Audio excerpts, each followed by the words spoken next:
안녕하십니까. 성장의 힘 구본철입니다. 오늘 이 시간에는 국민의힘 윤희숙 의원이 말한 노조가 죽어야 청년이 산다, 이 말에 대해서 저 구본철의 생각을 첨언하겠습니다. 윤희숙 의원은 노사 경영학인가요? 이런 노사 관계 전문가입니다. 그래서 윤 의원의 말은 상당히 힘이 실리고 있죠. 더욱이 윤 의원은 이번 대선 출마를 발표했고, 정책 분야 중에서 밝힌 내용 중에 첫 번째로 노사 문제에 대하여 언론에 그 내용을 발표했습니다. 한마디로 얘기하면 노조가 죽어야 청년이 산다. 즉 청년의 가장 큰 문제는 현재 일자리 문제고, 그 일자리 문제를 방해하고 있는 단체가 바로 노조라는 뜻이죠. 그래서 노조가 죽어야 된다고 극단적인 어떤 상징성 있는 얘기로 윤 의원의 정책적 기본 방향을 설명하고 있습니다. 과연 그럴까요?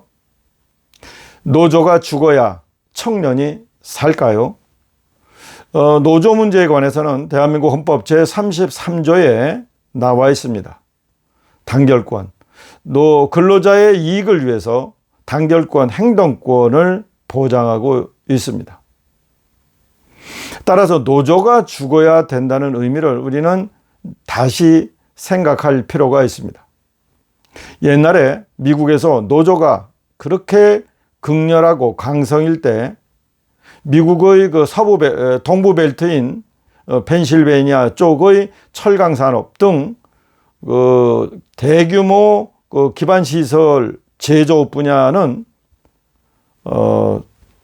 노조의 강성함 때문에 질려서 해외로 도망치듯이 나갔습니다. 그래서 동부 벨트가 있는 지역이 그냥 온갖 시설들이 다 녹슬게 되었고, 이제 일이 없어서 이제 실업자로 떠들던 노조 간부들이 식당을 들렀을 때 그 식당의 주인들이 극렬하게 노조 활동을 주도했던 노조 간부들을 내쫓았다라고 하는 얘기까지 들릴 정도로 반 노조에 대한 인식이 미국도 한때는 컸습니다. 그런 차원에서 노조가 죽어야 한다는 일견의 말은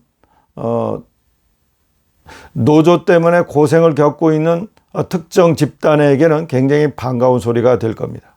자, 그렇다면 우리가 얘기하는 노조가 죽어야 된다라고 하는 의미의 그 깊은 내용은 노조 또는 노동 유연성을 다른 말로 조금 과격하게 표현한 것 같습니다. 거기에다가 하나 더 붙인다면, 이제 우리나라의 보통 공공기관이나 공무원 또는 대기업의 대부분이 연공제, 임금제를 채택하고 있죠. 말하자면 입사하면 적게 받고 나이가 들면 들수록, 연도수가 길면 길수록 월급이 많아지는 그런 구조입니다. 이런 임금 구조는 이제 직업제가 정상적으로 발전하지 않고 평가의 공정성이 담보되지 않은 그런 초기 사회, 산업 사회에서는 어쩔 수 없는 상황이고, 또 나이가 들면은 그만큼 또 자녀 교육에 많은 돈이 들어가고, 또 사후에 퇴직 후에 여러 가지 사회보장 제도가 미비한 상태에서 임금마저 나이가 든다고 또 준다면 그거야말로 사회 불안의 요소의 아주 극명한 원인이 되기 때문에 사회 안정을 위해서 연공제는 어쩌면 불가피한 그런 제도였다고 지금까지 평가받고 있습니다. 그런데 윤 의원이 말한 노조가 죽어야 한다는 말은 노동 유연성, 두 번째는 이제 연공제가 아닌 직무급제 도입을 아마 강력하게 주장하는 것 같습니다. 직무급제라고 하는 것은 자기가 맡은 일의 성과에 따라서 이제 그 임금의 차이가 나는 것이죠. 사실은 그 임금의 구조 중에서 직무급제는요, 지금처럼 정년이 보장되어 있는 사회에서는 어쩌면 적합하지 않은 제도일 수 있습니다. 미국처럼 3년이면 3년, 5년이면 5년이 계약하고 그 가운데 자기의 성과에 따라서 차기에 어떤 직무급이 변화되는 그런 그 어떤 공정한 임금 체제가 이루어진 사회, 그런 사회에서는 직무급제가 가능한데, 지금처럼 대기업, 공기업, 공무원 등 우리나라의 수로 그 기득권층이라고 하는 그 이 노동계 쪽에서는 이미 이런 그 엄격한 정년제가 시행되고 있기 때문에 여기에서 직무급제를 급격하게 도입하는 것은 노조 쪽에서 또는 근로자가 받아들이기 힘들 수도 있습니다. 두 번째로 노동유연성이라고 했습니다. 이 말은 이제 쉽게 말씀드린다면 100명의 근로자를 갖고 있는 기업이 임금이 많이 받고 있는 나이 많은 그 근로자를, 오래된 근로자죠, 연공제에서 이제 임금이 올라가는 거니까, 그러니까 나이 많고 임금이 높은 근로자를 내보내고 임금이 싼 청년을 이제 채용하면 그 청년에게 일자리가 주어진다는 것이죠. 그래서 100명을 유지한다는 뜻입니다. 이게 노동 유연성이죠. 여러분, 지금이 어떤 시절이죠? 그렇습니다. 대선입니다. 대선. 어쩌면은 노동 유연성으로 피해를 보는 사람은 구체적인데, 그로 인해서 혜택을 볼 수 있는 청년들은 불규칙할 수 있습니다. 불투명할 수 있습니다. 따라서 대선 전략상 노동 유연성은 매우 부적절한 내용이고요. 직무급 또한 마찬가지입니다. 그래서 현실적으로 나이 많은 사람을 내쫓고 청년을 고용해야 한다고 하는 이런 노동 유연성은 이미 오래전에 폐기된 내용이죠. 지금 정상적으로 대한민국의 근로기준법 하에서 가당치도 않은 것이거든요. 이것을 상징적으로 아무리 주장해봐야 국회의원 정도라면 이것을 어떻게 실현할 것인지 법과 규칙으로 제시되어야 하겠죠. 궁금합니다. 윤희식 의원이 자신이 말한 노조를 어떻게 죽이고, 그러면 그 죽인 노조 하에서 청년의 일자리를 어떻게 늘릴 것인지, 이것이 어떻게 법과 제도로 실현될 것인지 매우 궁금합니다. 반면에 저 9번처럼 노동 유연성이 아닌 고용 확장성에 방점을 두고 있습니다. 노동 유연성은 현재 근로기준법 하에서는 불가능합니다. 노사가 합의해야 되거든요. 그러나 고용 확장성은 노사 합의는 당연히 할 거고, 기업 측면에서 보면 당연히 기회가 왔을 때 새로 채용을 통해서 기업을 확장하려 하겠죠. 우리는 바로 이렇게 기업에게 고용을 확장할 수 있도록 여러 가지 기회를 줘야 합니다. 제도적으로 지원해 줘야 합니다.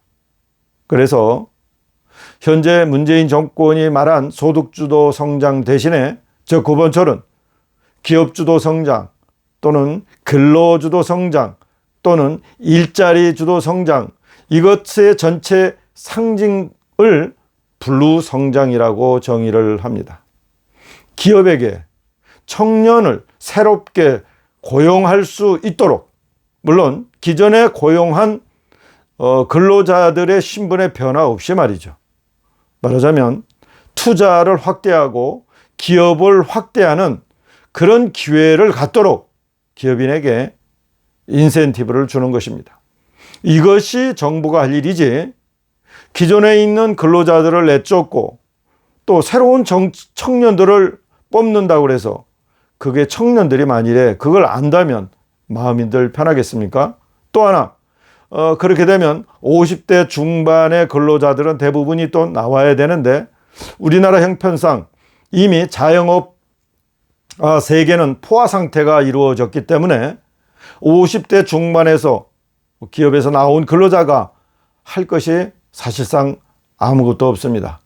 그에 따르는 또 여러 가지 그 지원이 있어야 되겠고, 또 이재명과 같은 사람은 이런 그 유권자를 대상으로 계속해서 퍼주기 정책, 기본소득 정책을 남발할 우려가 있기 때문에 노동 유연성은 사실상 현재 우리나라의 근로자들의 입장에서 보면 듣기 좋은 소리가 아닙니다. 따라서 노조가 죽어야 된다라고 하는 의미는 저 9번처럼 달리 표현할 수 있습니다. 민노총이 죽어야 기업이 산다. 이렇게 말이죠. 여러분, 노조가 죽어야 청년이 산다와 9번철에 민노총이 죽어야 기업이 산다. 어느 쪽을 선택하시겠습니까? 민노총, 민주노총의 준말이죠. 왜 노동조합의 명칭에 정치적 용어가 붙었을까요? 민주노총. 대한민국의 노동조합 중에 민주노총은 스스로가 정치 조직임을 드러내고 있습니다. 거기에다가 완전히 극렬 좌파성 성향을 띠고 있죠. 말하자면 사회주의로의 전환, 말하자면 근로자가 주인인 세상, 프롤레타리아 세상, 이 세상을 꿈꾸는 건 아닐까요? 노조가 기업을 지배하고 또 성과금이 없는 공평하게 그냥 똑같이 나누어 가지는 그런 세상을 바라는 게 아닐까요? 어떤 때에는 정교조가 자신들의 성과별로 나누어진 성과금을 다시 걷어가지고 똑같이 재분배하는 광경을 우리가 가끔씩 봅니다. 저들의 머릿속에 바로 그러한 아주 평등한 사회주의 의식이 심어져 있습니다. 그래서 노동조합 앞에 민주라는 말이 붙어 있죠. 이 민주노총은 기업이 잘 되는 거 바라지 않습니다. 어떻게 하면 자기가 그 기업에 근무할 때, 그리고 어떻게 하면 정치적 힘을 발휘해서 자신들의 정치적 역량을 더 키워가고 그 가운데서 어떻게 하면 더 많은 이익을 챙길까, 여기에만 관심 있는 사람들입니다. 저들이 노동조합, 민주노동당 같은 것들을 만들어서 활동했죠. 대한민국의 민주노총은 분명한 정치 조직입니다. 근로자의 근로조건 개선과 이익을 위해서 활동하는 건 표면일 뿐, 그 노동당, 즉 정당, 정치 활동을 위한 지배층, 지도부의 이익을 위해서 활동하고 있는 조직이죠. 이 민주노총의 활동을 저는 행동적이대라고 표현했습니다. 북한에 노동적이대가 있잖아요. 말하자면 민간 군대 조직인데요. 사실은 우리 쪽도 여러 가지 그 행동 조직이 있지 않습니까? 민노총은 행동적이대, 정교조는 사상적이대로 표현해 보았습니다. 행동적이대와 사상적이대가 주축인 우리나라 민주노총은 대부분의 근로자의 이익이 아니라 지도부의 이익만을 위한 그런 변질된 조직이기 때문에 저 9번처럼 민노총이 없어야 청년도 살고 기업도 살고 대한민국도 산다, 이렇게 선언합니다. 여러분, 윤희숙 의원이 말한 노조가 죽어야 청년이 산다를 선택하시겠습니까? 아니면 9번철이 말한 민노총이 죽어야 기업도 살고 일자리도 살고 청년도 살다, 이 말을 선택하시겠습니까? 오늘은 여기까지 하겠습니다. 성장의 힘 9번철입니다. 감사합니다.